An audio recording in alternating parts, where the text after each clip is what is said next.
foreclosures, and we're going to talk about that because the date of the moratorium is coming very close. June 30th, the moratorium is supposed to end. So let's talk a little bit about that and find out about how that's going to affect everybody.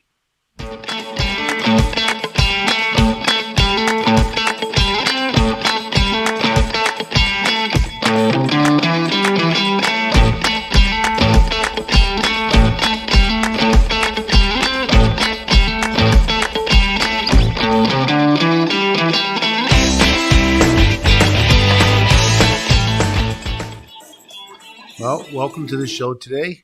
This is the today's tax talk, where I'm going to talk about today. I'm not going to really talk about taxes. What we're going to talk about today is foreclosure, the foreclosure moratorium, and whether that's going to affect you. Now, I don't know if people understand this, but I've been helping people in foreclosure for many years. I rode the 2008 wave.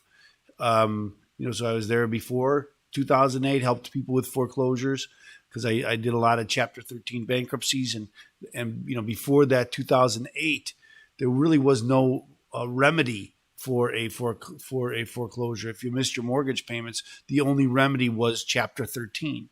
Well, when the 2008 debacle, and I'm going to call it that, happened, and everybody was being foreclosed upon, they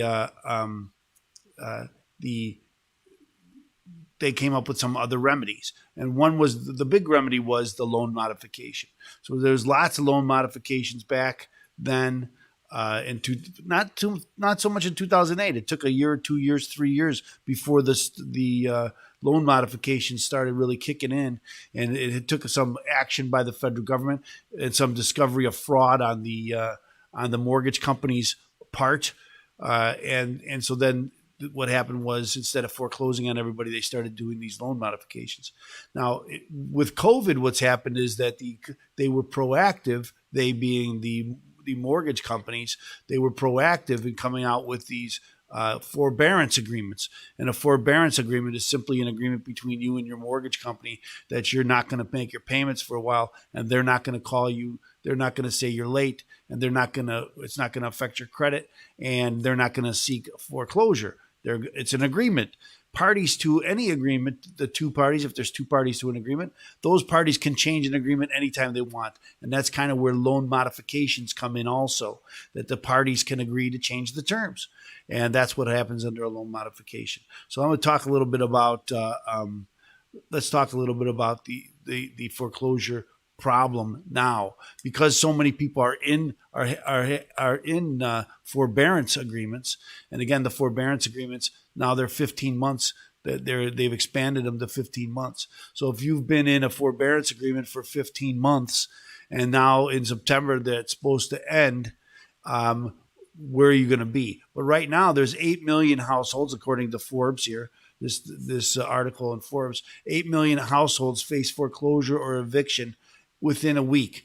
Now, I don't think what they mean by that is a week. It doesn't mean in a week everybody's going to be, 8 million people are going to be thrown out of their homes. It means in a week, that's the June 30th today, right? 30 days from today will be June 30th, and June 30th is the date that the moratorium is supposed to end. What the moratorium did was, if you were behind, now people in forbearance aren't really behind, right? Because they have an agreement with their mortgage company that to say, well, I can miss these payments and you're not going to say I'm behind. But if you haven't if you're not in a forbearance agreement and you're behind, and the mortgage companies have been prevented from filing any new mortgage foreclosure cases. Also, for much of this time, they've been prohibited from seeking a judgment against you and trying to take your home away from you while this moratorium is in place. And so if there was a foreclosure action pending when this whole thing happened, it's been pending ever since. They haven't been able to move. And I have cases now, and I still help people with mortgage foreclosures. And I have cases now that have been pending since 2019. And then COVID hit, and nothing's happened. They tried, the plaintiffs have tried to to move the case along, but at least in Cook County and the surrounding counties, they kept putting it off, putting it off, putting it off. It was, they didn't start at 6 months or 8 months. They started with a month, then 2 months, and then they just kept extending it, and finally we're coming to the end in June, on June 30th. So mortgage foreclosures and evictions, the COVID-19 pandemic has wreaked havoc on all walks of life, and housing is no exception. New research from Harvard University shows that 2 million homeowners are behind on their mortgages. Now, I don't think that includes forbearance agreements, because technically I'm not behind in my mortgage if I'm in a forbearance agreement. I didn't see this report. So 6 million renters are behind on their rent payments. Now, we talked on this show before about the programs out there to help you pay your rent if in fact it was because of COVID. And there's state programs, there's county programs, there's city programs in order to help you pay your rent. Remember now, these cities and all these municipalities have been given large sums of money by the federal government, and one of the ways they are using that money is to help pay the rent for people in their districts. So that's what they should use the money for. I think not enough of it's being used for that, and it's being used, but that's my editorial. Here's another problem: the federal moratorium that prevents foreclosures for owners and evictions for tenants is set to expire June 30th. Well, we just said that. Absent any extension.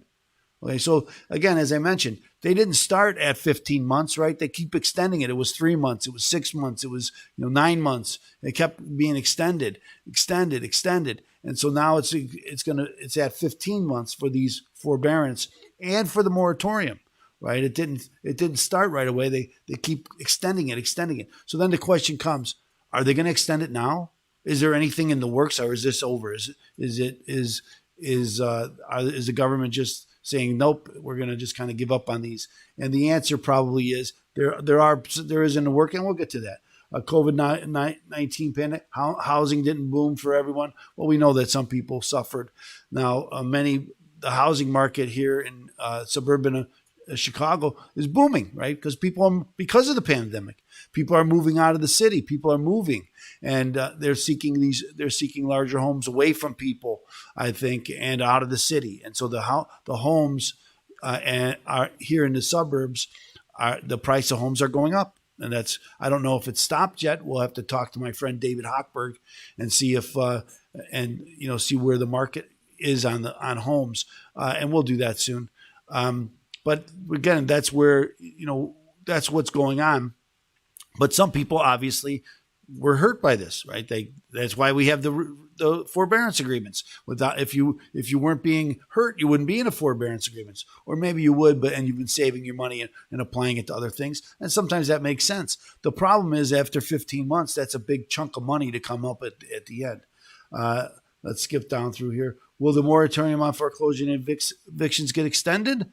Well, that's a good question, and we're going to talk about that. The Consumer Financial Protection Bureau, okay, is a federal organization, fairly new. I believe it was in the Obama administration that they formed this bureau in order for consumers, and they're calling for rent and mortgage cancellation. Okay? You've heard of student loan cancellation, and this is big. And I have a friend, Ray Kaplan, who helps people with student loan problems, and we're going to talk to Ray Kaplan about this also.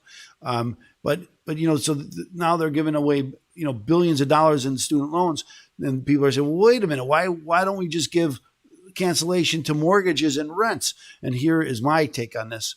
Well, here's the difference. The federal government owns the student loans. They don't own the property that has the rent and the mortgage. So how can they make it forgiven? They really can't. The only thing they can do, again, is what they're doing is coming up with funds to help pay the mortgage or rent for people who have been hit. Generally rent. I haven't seen too many mortgage, that they're outright paying your mortgage for some period of time. And I think what's going to happen is there's going to be some loan modifications coming up. and then they go on about what a rent and mortgage cancellation. I don't believe that that's really going to happen, the mortgage and rent cancellation, because again, the government doesn't own that, so they don't really have the right to forgive that debt. Report foreclosure starts are up 36% a year after the moratorium. So even though there's a moratorium and it's still in place, there's exceptions of who can file a foreclosure. For instance, if the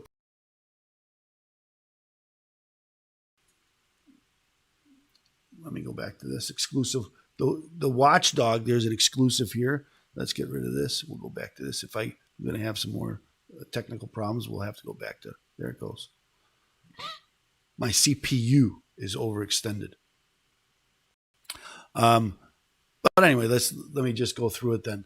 Exclusive U.S. watchdog to adopt mortgage moratorium rule with some exclusions, and these are the exclusions I was just mentioning to you. A U.S. consumer watchdog in coming weeks will adopt a rule requiring mortgage servicers to give struggling homeowners until next year to resume payments. So they want to extend the moratorium until next year. Whether that makes sense or not. The Consumer Financial Protection Bureau in April proposed, among other measures, a new review process that would generally prohibit mortgage servicers from starting a foreclosure until after December 31st, 2021. The rule will throw a lifeline to hundreds of thousands of homeowners due to COVID to exit COVID-19 mortgage holiday or the forbearance programs in coming months. Mortgage servicers receive payments from borrowers and pass them to investors, tax authorities, and insurers. The Bureau plans to finalize the rule and make it effective before the end of August. So there's going to be the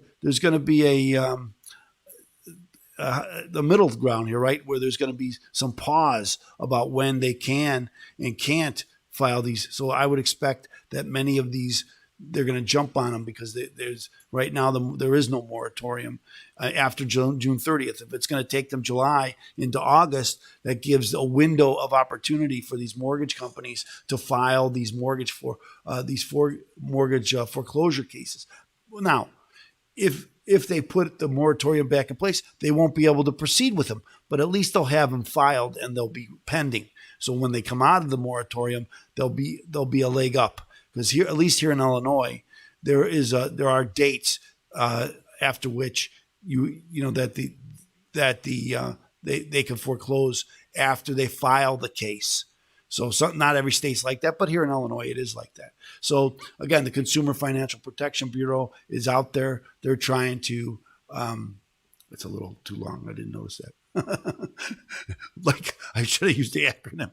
Like all the federal agencies, the name's too long to fit on and that's just the way it is. So let's move it out of there then, and let's talk about something else. Let's just anyway, I believe there will be a moratorium. It's going to continue there, and if you're in a forbearance agreement and you're worried about foreclosure, then I think what's going to happen is there's going to be a lot of these loan modifications. Now you don't need help to do loan modifications. That's something you can do yourself. However, anything you can do yourself.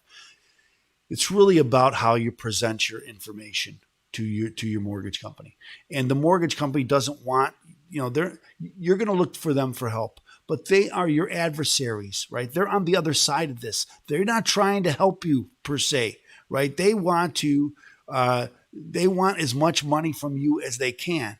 And so it might make sense to find some help. Now, help costs money. I get that. But it might make sense to get some help to try to get because if you're going to modify your loan and it's going to be so there's three things they do when they modify your loan, or three things they can do, right? They can reduce your interest rate. So if you're at a very high interest rate, they can reduce your interest rate, and that would save you a lot of money. They can change the term of your loan, right? So they can change it for maybe you're in a 30-year now, maybe you're into 22 years left. They can go back up to 30 years. They can go up to 40 years, and they can extend the term of your loan. And another thing they can do is they could take what you're behind and put it into a non-interest bearing account and either forgive it or put it into this non-interest bearing account, and then don't use that in calculating what your monthly payment is. Now, with the problem, as I see it, with mortgage with these loan modifications is oftentimes what's happening really is that you're never really going to own your home, right? Because it's a 40-year mortgage. There's a big note at the end. After 40 years, I'll still own it. I'll still owe a big chunk of money. And so most people are never going to really get equity in their home, or it's going to take a long time to build any equity in the home. But that doesn't, but you still don't have to move. You still get to stay in your home. But most of the equity's gone. And again, so this could be a good thing or a bad thing, but it's something you should be aware of when this is going, when you're doing a loan modification. Understand what the consequences are of a loan modification, and maybe think about getting another way out. And again, I know that many brokers and things are saying, if you're going to be having problems later, now's the time to sell because the housing market's so high. And if I'm living in the suburbs and my home has gone up in value huge and now there's equity, maybe it does make sense to sell your house now and not worry about this other about not a loan modification. Now, most people are very emotional when it comes to their house. And they don't always think with their head. They're thinking with their emotions. And so if you need to talk to somebody about how this all works, be happy to talk to you about it. So you can call me at 312-664-6649. This is not a commercial, so I'm not trying to sell you anything, except for I am trying to give you something. What I'm trying to give you is a copy of my book, Deal with Your IRS Problem Today. So if you need, while we're talking about foreclosures today, what I found is a lot of people who are having problems with their mortgage are also having tax problems. So if you're having tax problems and you need some information, go to freeirsbook.com. Again, it's freeirsbook.com. You can get a copy of my book for free. Okay, so do that. There's lots of information in there. Remember, you can call me. I'd be happy to answer any questions for you. Otherwise, we'll look forward to seeing you again and tomorrow. Now, remember, like, share, and subscribe. Like, share, and subscribe. Like, share, and subscribe. Thanks again. We'll see you tomorrow on today's Tax Talk. Tomorrow.